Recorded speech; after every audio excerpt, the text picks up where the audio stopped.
Guys, we are on our way to meet Linda Blissett at the Open Art Studios in Wimbledon. We are looking for Studio 233. Let's have a look around. Hello. Hello. Hi Linda, how are you? I'm okay, thank you. Welcome to my studio. Come in. So this is the studio, Linda? This is my studio. Wow. It's where all the magic happens, all the creations I do. Everything's born here. Wow. In London. Are you ready to say everything about you? I am. About your ready. business, about your personal life? Yeah, I am. People want to know? Yes, they'll know. Great. They'll find out. Okay, let's get started then.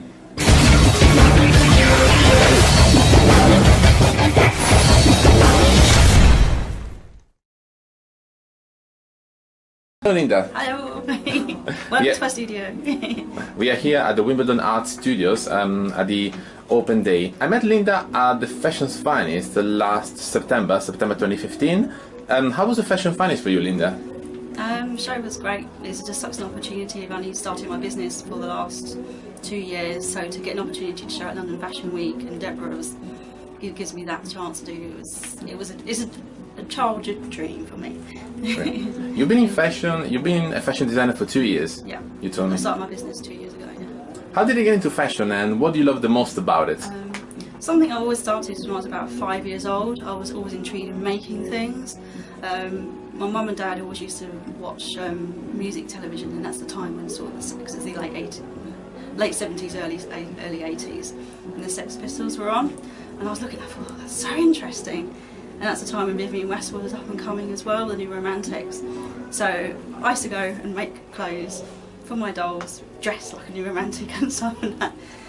Like Spandau Ballet? Yeah, yeah. Like Tony Hadley? I had cool dolls. Wow.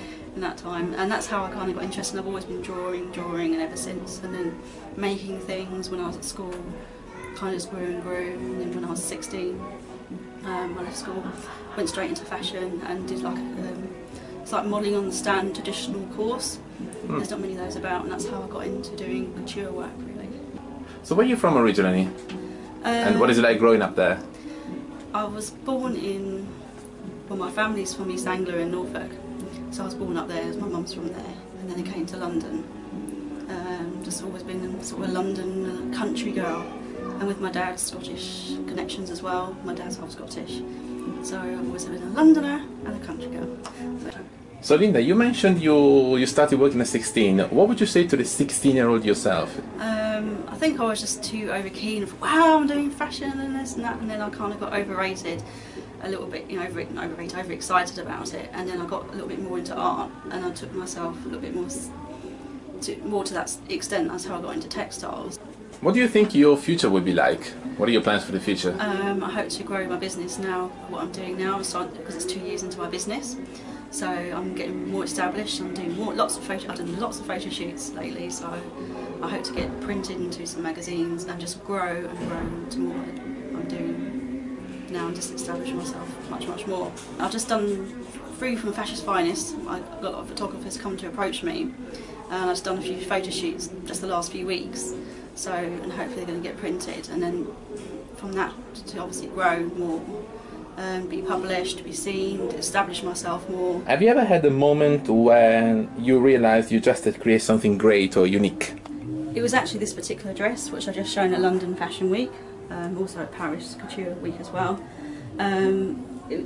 It's ended up completely different from the design, how I originally designed it. Because basically I do a lot of like modelling on the stand and just draping on the stand. So the creation, how it ended up, was completely different. Just for example, with this crystal and wire dresses on here, I looked at an artist called Margaret MacDonald, who's part of Millennium Macintosh from Glasgow, and it's from the Art Nouveau era. So I tried to create that very elegant feel and sophisticated feel she has in her paintings. Okay. And she has a lot of work where it's sort of like painting how she's done it, but how I translated it was I saw it was like crystals hanging down the dress. So I was sort of thinking, how can I do this? So I did hours and hours. I twisted all three, it's really can't really see, 3 wires together, see, yes. and just twisted crystals around it. Then I thought I had this mad idea of just hanging it down the dress, and it just like loads and loads. Wow. Hours and it was days of work. How many days did it take to do this? I just went on and off, because you know, to do it, probably a couple of weeks, maybe longer than that.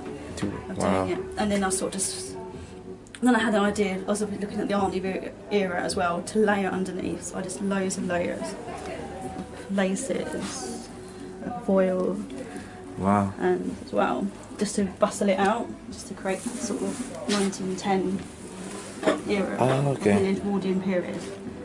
And also the details, what I do, I always do details on the back of the dresses. Okay. And carried on the crystals at the back. Then I wanted to create something a bit more dramatic on the back of the dress, where I sort of did lots of draping on the back, added colours and that. Because this is what I trained to do when I was 16, when I did my first fashion course. It's very traditional methods, and sort of integrated sort of my young self back into my former self. Yeah. Of designing work. So yes, it's my little. This is a masterpiece then. My little masterpiece, which which photographers seem to quite like. There's been about 8 photo shoots now, I think. Great. And my next collection is going to be based on this as well, what I'm working on now for London and Paris for February and March next year. It's kind of, I said I've been in business for 2 years now, so I like to kind of grow what I'm doing now, keep my signature styles. What I do is like cutting into my dresses, the drapery, little techniques I add to it, you know, keeping my textile skills and my art skills into my dresses, because I think they're very art-based, what I do. It's very theatrical. So. Okay. Yeah. Is that like a milestone where you say, oh, when I reach there, I've made it? Is that like something that you really have your sight on? Which one is that? I like to, obviously, you know, I've been 2 years in my business, and I've just done off schedule London Fashion Week, and doing Paris Couture Week was even you know, that's still a dream come true, but I just like, you know, my ultimate dream is to have my business established and growing, keep growing. I think what you're doing, you're always growing, so I have to grow and just keep what I'm doing. It's my dream. Right. Is there anybody in fashion who you admire or that inspires you? Always loved Vivienne Westwood since I was, you know, seeing her work from, you know, from the early days when I was young, seeing the Sex Pistols and when she did Adam and all the 80s work she did with Madame McLaren. Even though I was really young, didn't really understand at that age, but I kind of saw it, and I think it's always stayed in my mind, and probably it's greatly influenced me, and I think she's a fantastic in what she does. You told me that you like cutting stuff a lot. Yeah. Cutting up into my dresses. First collection I did was the Pre-Raphaelite collection just behind you. Let's have a look. Yeah. Can you describe it a bit to us? It was, obviously I kept this sort of style, the medieval style, and I did, it's 15 metres worth of fabric of chiffon. Wow.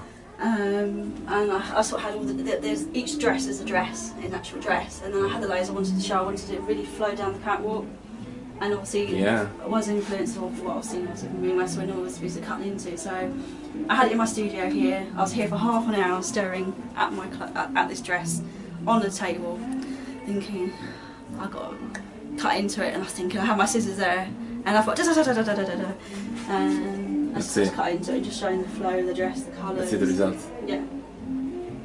And I kind of did a little bit on this dress here as well, but the next collection is going to be very much based more back on that again. On this dress, you mean? Kind of, you know, based on both of them, but it's going to be a little more cutting into, because I'm quite used to the colour and how I use my colours, and to show them, to reflect that as well in what I do, not hide it, but have it sort of. It's just a technique I do. So, I mean, it's not mainstream, it won't be for like the high street market, so it's just like, yeah, it's quite pure theatre, I'll say, probably what I do. So, probably some of the theatrical minded, I mean, I have in mind someone's, you know, like maybe some for like premieres and stuff, to where one off at shows like that, stylist to photograph. Someone who appreciates the arts is probably what I say, someone who would wear something that I do. If you had to choose between having dinner with Rihanna or U2? Oh, U2. U2, really? Yeah. Bono is better. Yeah. Better company. Yeah. I think it'd be quite interesting to talk to, actually. Are you a morning or a night person? Night. Nice. Can't do mornings, no. Really? Yeah. At least 1 PM, wake up. Well, no? I'll say probably 11. Yeah, 11. And then work through the night. So I'm very much a night owl. I'll work through the night. Great. Who's your best friend and what's the funniest moment you have with her or him? My best friend is someone I met when I did art college. We were both about 17, 18. We met that's when I went between the fashion stages. I went back to art for a little while. What's her name? Christine. Christine, great. We both went on a study trip together. I think we went to Paris. It's one of my favourite cities, even when I was then. We all went out as students as we did, and then we thought, oh, we'd come back and we brought some wine back to the hotel room. And obviously, you know, this is a wine bottle with a cork, and we had no corkscrews. So I said, oh, I used one of my car keys. Your car keys. What happened? Broke my car key. Wow. So we were all at college together. I left my car parked at the college. Okay. And obviously, I needed to pick up my car to go back home. Yeah. I had no spare key, but my spare key at the time was at my parents'. My dad had to drive, I think, a 150-mile trip just to get my spare key so I can get home.